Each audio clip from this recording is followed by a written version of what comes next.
एक साधु की कहानी। एक बार एक गांव में एक साधु रहता था जो भगवान पर बहुत विश्वास रखता था। यह एक बार वह साधु पेड़ के नीचे बैठा था और भगवान को याद कर रहा था। तो अचानक वहां बाढ़ आ गई। चारों तरफ पानी ही पानी। सब लोग अपने आप को बचने के लिए ऊपर पहाड़ की तरफ भागने लगे। उनमें से एक आदमी देखा कि इस हालात में भी साधु जी भगवान की तपस्या कर रहे हैं। वह सोचा कि ये अपने आप को बचने के लिए कहीं जा क्यों नहीं रहे हैं। तो उसे साधु से बोला, अरे आप कहीं जा क्यों नहीं रहे हो? आप भी मेरे साथ ऊपर पहाड़ की तरफ चलो, नहीं तो डूब जाओगे। साधु बोले, अरे हमें क्या होगा? मैं भगवान की इतनी तपस्या करता हूँ, मुझे कुछ नहीं हो सकता, मुझे भगवान अपने आप बचाएगा। धीरे धीरे पानी साधु के कमर तक आ गया। अब लोग वहां से नाव लेकर निकलने लगे तो उनमें से एक ने साधु से कहा, अरे पानी आपके कमर तक आ गया है, आप हमारे साथ चलो। तो साधु ने कहा कि नहीं नहीं, भगवान मुझे अपने आप बचाएगा। और वह नाव वाला भी वहां से निकल गया।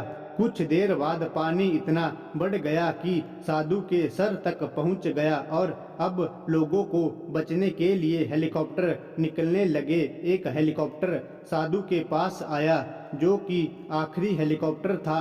साधु के पास नीचे रस्सी फेंकी और बोला, इसे पकड़ो और ऊपर आ जाओ, नहीं आप डूब जाओगे। यह आखिरी हेलीकॉप्टर है और आपके पास में दूसरा कोई रास्ता नहीं है बचने के लिए। साधु ने कहा, यह रस्सी आपस ऊपर खींच लो और आप चले जाओ। मुझे भगवान के ऊपर पूरा भरोसा है, वह मुझे बचा लेगा।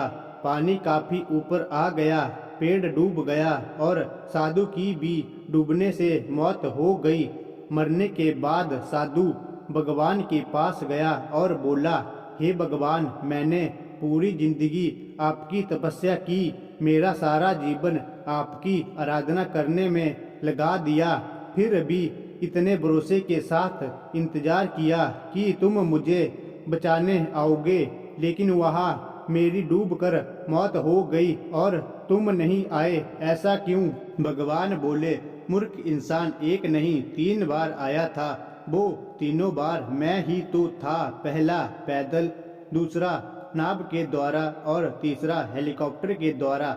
लेकिन तुमने मेरा एक भी अवसर पहचान नहीं पाया।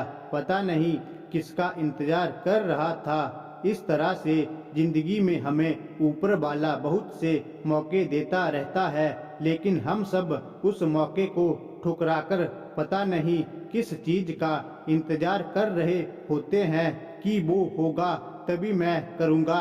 और इस बात पर अड़े रहने से एक वक्त के बाद वो मौका हाथ से निकल जाता है और हम कुछ नहीं कर पाते हैं।